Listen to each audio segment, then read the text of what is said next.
Ladies and gentlemen, this fight is 3 rounds in the APFC Bantamweight division, sponsored by Toyo Tires. And now introducing first, fighting out of the blue corner, an A-class kickboxer, standing 5 feet 7 inches tall. He officially weighed in at 136.2 pounds. Coming in tonight with a record of 2 victories and no losses, and fighting out of Denver, Colorado, Austin Haverkamp.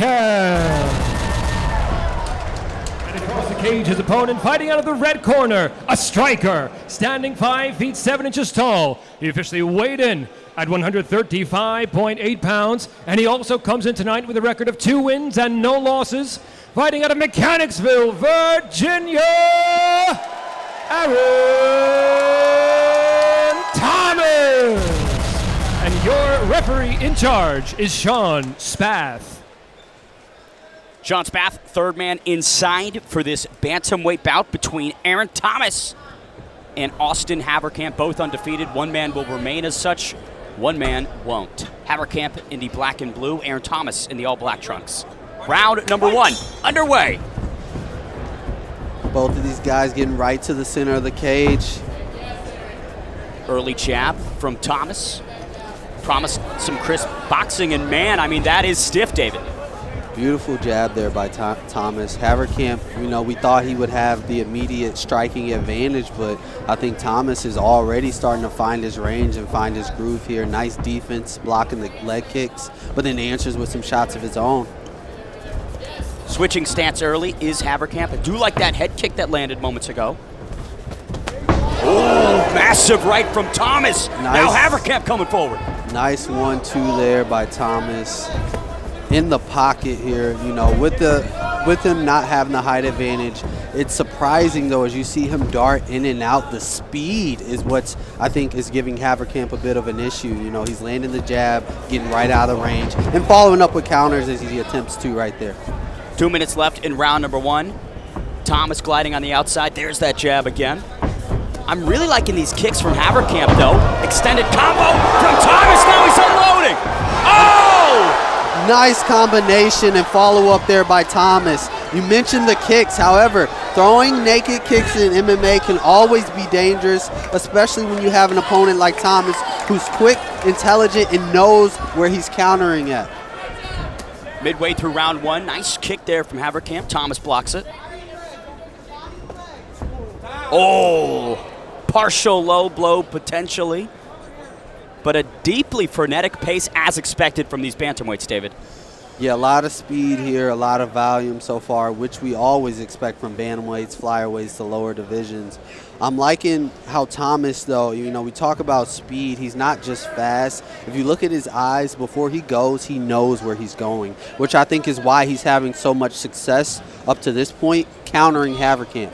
Haverkamp throwing some great leg kicks. Haverkamp throwing some good combinations, but I think the eyes of Thomas, he seems to be a step or two ahead of Haverkamp. And there's also a power differential. When Aaron Thomas is connecting, there is a tangible effect it has on Haverkamp.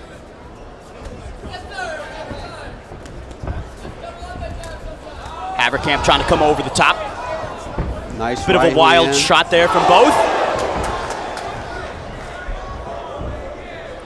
Haverkamp comfortable kind of staying on the outside and looking for a shot. Beautiful, sneaky head kick there. However, Thomas powers right through it. I really love that stance switching mid-combination that Haverkamp's doing, kind of a staple of the... Oh! Thomas with a right hand! So I was going to mention, the thing with switching stances abruptly, your defenses are only great on one side. You can have good defense on one side, and you're great on the side that you're throwing from. But when you just change stances abruptly, you're not hiding it. Your opponent can time that, and you're off balance, which is what we just saw from Haverkamp. Aaron Thomas gradually pulling away with this first round. 20 seconds left. Massive swing there from Thomas, doesn't land. Haverkamp goes low. At this point, I think Thomas has the timing down from a countering perspective. He's almost looking forward to Haverkamp throwing so he can slightly get his head off center and land big shots in return. Haverkamp just does not have the caliber of strikes that Thomas does. Another massive connection from Thomas. Wow. Gotta respect the durability displayed by Haverkamp, but what power Aaron Thomas possesses at bantamweight. Power, and if you look at the guy's face, as stoic as they come, I mean, this guy is definitely prepared. I think, you know, it's a testament to not only his athletic ability, but his mindset. He's constantly analyzing and looking for counters. He constantly, whenever Haverkamp throws something, he answers, not just a flurry of punches, but he's following up with kicks, closing the distance, keeping his eyes on his opponent. Right here, we see Haverkamp comes in, and he just slowly takes his head off the center line, throws that big right hand, and sits Haverkamp down. Impressive performance, still not getting ahead of himself when he sees those windows and moments to capitalize. And like you mentioned earlier, Haverkamp, orthodox by trade, got dropped while he was in that southpaw position. So in round number 2, David, would you advise him just to stick to what he's most naturally at? I would, especially now that Thomas has his countering timing down. Let's stick to one side, and instead of switching stances, let's just move a little bit more laterally as he is. It sounds like his coach may have told him that bit. Haverkamp, nice elbow over the top, commanding the center. Thomas taking a slow approach here in the early moments of round 2.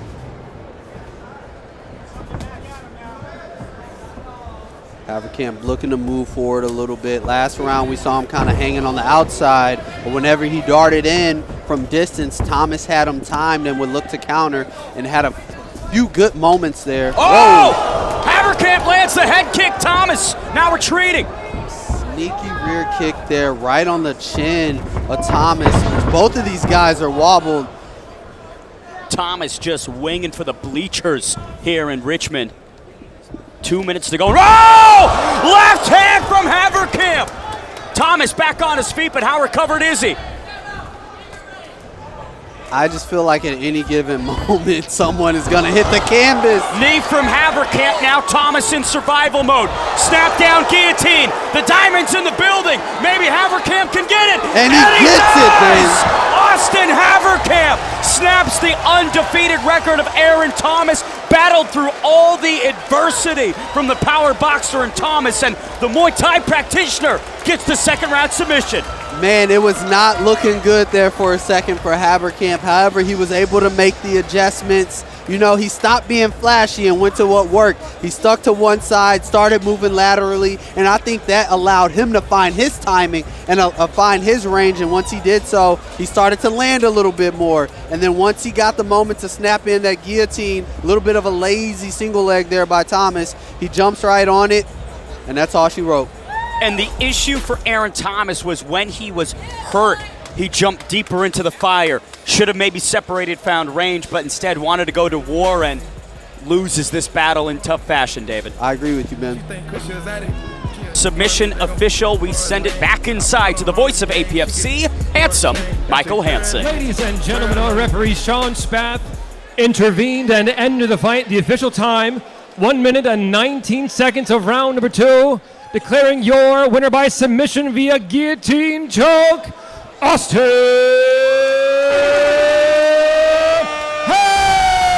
Haverkamp. Battled through some serious adversity in enemy territory, gets it done in a big way. Austin Haverkamp, and still unbeaten, David. I mean, those are the fights that make champions. You know, it's good to go out there, be flashy, put on shows, but what happens when you meet resistance? What happens when you get